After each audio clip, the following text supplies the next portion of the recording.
आलमी अदालत इंसाफ का इसराइल को फ़लस्तीनियों की नस्लकुशी रोकने का हुक्म। फायरबंदी का हुक्म नहीं दिया। इसराइल के खिलाफ फ़लस्तीनियों की नस्लकुशी का मुकदमा रोकने की इसराइली दरख्वास्त मुस्तरद। केस चलाने की जनूबी अफ्रीका की दरख्वास्त मंजूर। इसराइल ने आलमी अदालत इंसाफ का फैसला मुस्तरद कर दिया। अदालत ने कहा कि इसराइल के खिलाफ नस्लकुशी के काफ़ी सबूत मौजूद हैं। गजा तबाही की दास्तान बन चुका। इसराइली फौजी हमलों से गजा में हलाकतें, तबाही और नकल मकानी हुई। आलमी अदालत इंसाफ ने इसराइल से गजा में नस्लकुशी रोकने के इकदाम की रिपोर्ट 1 महीने में तलब कर ली। जनूबी अफ्रीका की जानिब से फैसले का खैर मकदम, ताहम कहा कि नस्लकुशी रोकने के अदालती फैसले पर अमल दरामद के लिए फौरी फायरबंदी जरूरी है।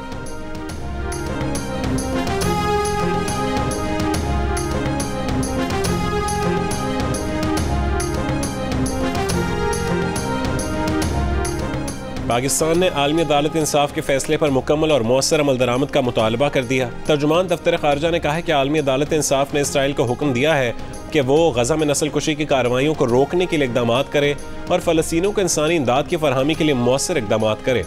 तर्जुमान दफ्तर खारजा ने कहा कि इसराइल पिछले साल 7 अक्टूबर से फ़लस्तीनी अवाम के खिलाफ फौजी जाहिरियत और मुजरमाना कार्रवाइयों में मसरूफ़ है। पाकिस्तान जनूबी अफ्रीका की तरफ से इसराइल के खिलाफ आलमी अदालत इंसाफ में दायर दरख्वास्त की हिमायत करता है।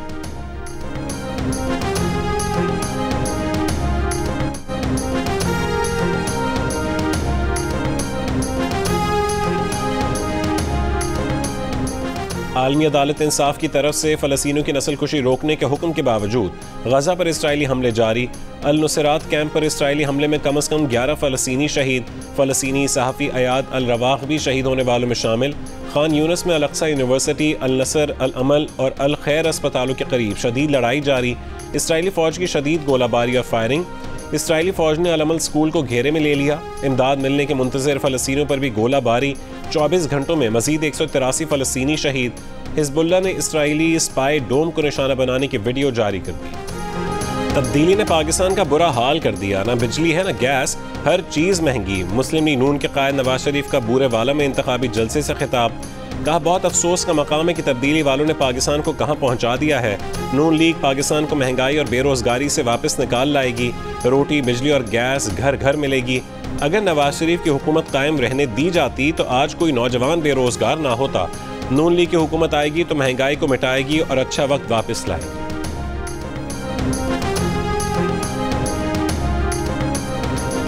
बिलावल भुट्टो जरदारी के नून लीग पर वार। मुल्तान में जलसा आयाम से खिताब करते हुए कहा है कि मईशत को नुकसान पहुंचा रहे हैं लेकिन खुश हैं कि चौथी बार वजीर आजम बन रहे हैं। बिलावल ने कहा कि वो लाहौर से इलेक्शन लड़ रहे हैं, रायविंड वालों को बताएंगे कि उन्होंने क्या किया। लाहौर में सोने की सड़कें और दूध की नहरें नहीं बह रही। नून लीग लाहौर के बारे में बिल्कुल गलत तासुर दे रही है। इलेक्शन करीब है, नून लीग ने अब तक मंशूर नहीं दिया। उन्हें पता ही नहीं कि उन्होंने जीत कर करना क्या है। जो वो कहते हैं वही 3 दिन बाद ये लोग भी कह देते हैं। नकल के लिए भी अकल की ज़रूरत होती है। बिलावल भुट्टो का नवाज शरीफ को मुबाहिसे का फिर चैलेंज।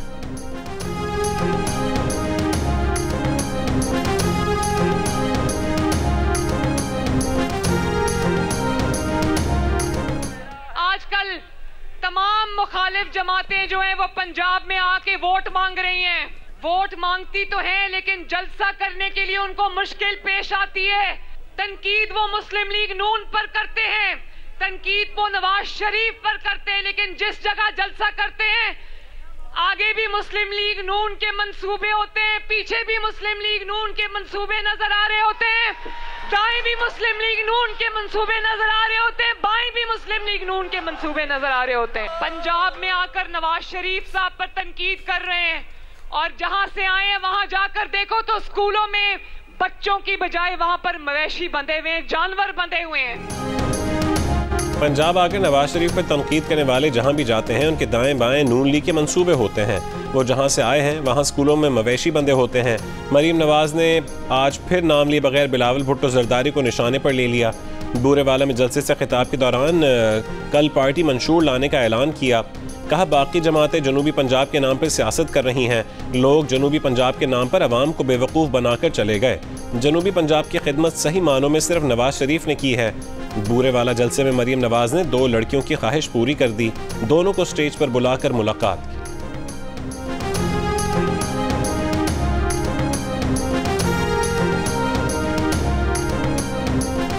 तहरीक इंसाफ के रहनुमा बैरिस्टर गौहर अली खान ने कहा है कि नवाज शरीफ 8 फरवरी को लंदन के लिए अपनी फ़्लाइट का बंदोबस्त कर लें।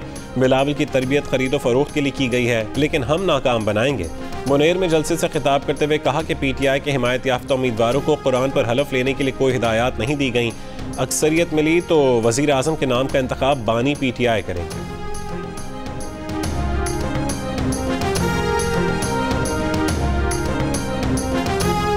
JUI के सरबराह मौलाना फजल रहमान ने कहा है कि रोज़ रोज़ नए तजर्बे करने का वक्त नहीं। मुल्क में ऐसा हुक्मरान भी देखा जिसने पाकिस्तान की मईशत तबाह कर डाली। मुल्क की तरक्की की शरह सिफर से नीचे चली गई। मुजफ्फरगढ़ में जलसे से खिताब करते हुए कहा कि हमें पुरानी लकीरों को मिटाना होगा। जिन लकीरों पर सफ़र किया उन पर आगे की तरफ नहीं जा सकते।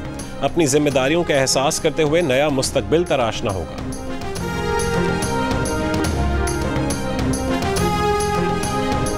नून लीग और पीपल्स पार्टी को मजीद हुकूमत का मौका मिल जाए तो पाकिस्तान का नाम और निशान ना होगा। अमीर जमात इस्लामी सिराजुल हक का हैदराबाद में जलसे से खिताब, कहा मोटरवे के नाम पर हैदराबाद के साथ धोखा किया गया। हैदराबाद में कोई बड़ी सरकारी यूनिवर्सिटी या अस्पताल नहीं, अंधेर नगरी चौपट राज है।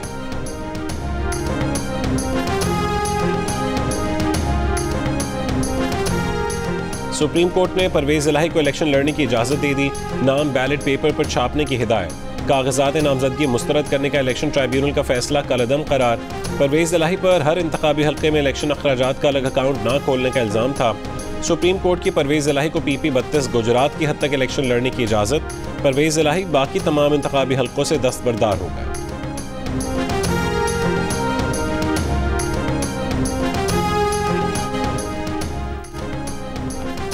सुप्रीम कोर्ट ने तहरीक इंसाफ की हिमायत याफ्ता आज़ाद उम्मीदवार सनम जावेद को इलेक्शन लड़ने की इजाज़त दे दी। सनम जावेद लाहौर के हल्का N119 से मरीम नवाज का मुकाबला करेंगी।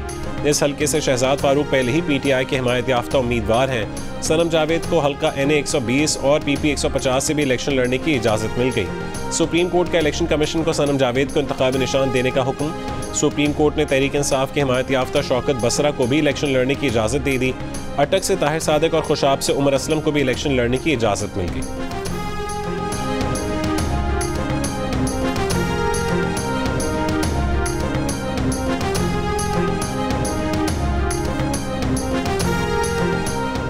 आइन की कौन से शिक मफरूर को इंतखाबात में हिस्सा लेने से रोकती है? सुप्रीम कोर्ट ने इश्तिहारियों को इलेक्शन लड़ने से रोकने पर सवालात उठा दिए।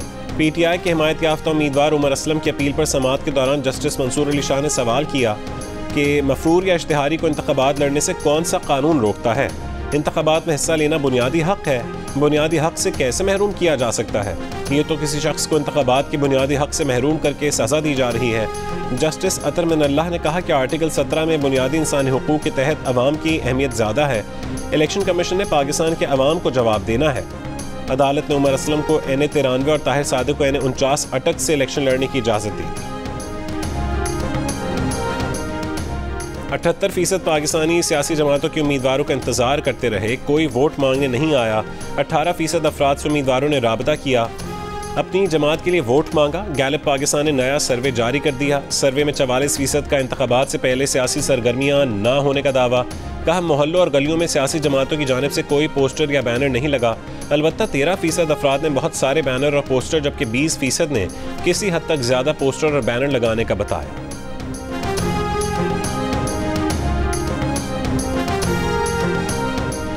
भारत के यौम जमहूरिया पर कश्मीरों का यौम स्याह। मकबूजा कश्मीर में मुकम्मल हड़ताल, मकबूजा वादी फौजी छावनी में तब्दील, इजाफी चेक पोस्ट कायम, गाड़ियों, मुसाफिरों और राहगीरों की मुकम्मल तलाशी।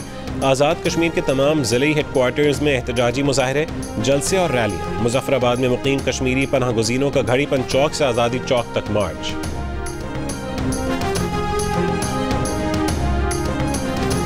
और दिल का रिश्ता ऐप ने पुलिस अफसर और लेडी पुलिस एहलकार की भी जोड़ी बना दी। गुजरांवाला के हामिद और कसूर की ज़ारा पुलिस के महकमे में है। दिल का रिश्ता ऐप पर दोनों ने प्रोफाइल बनाया तो जल्द ही दोनों के खानदानों की मर्जी से रिश्ता तय होगा।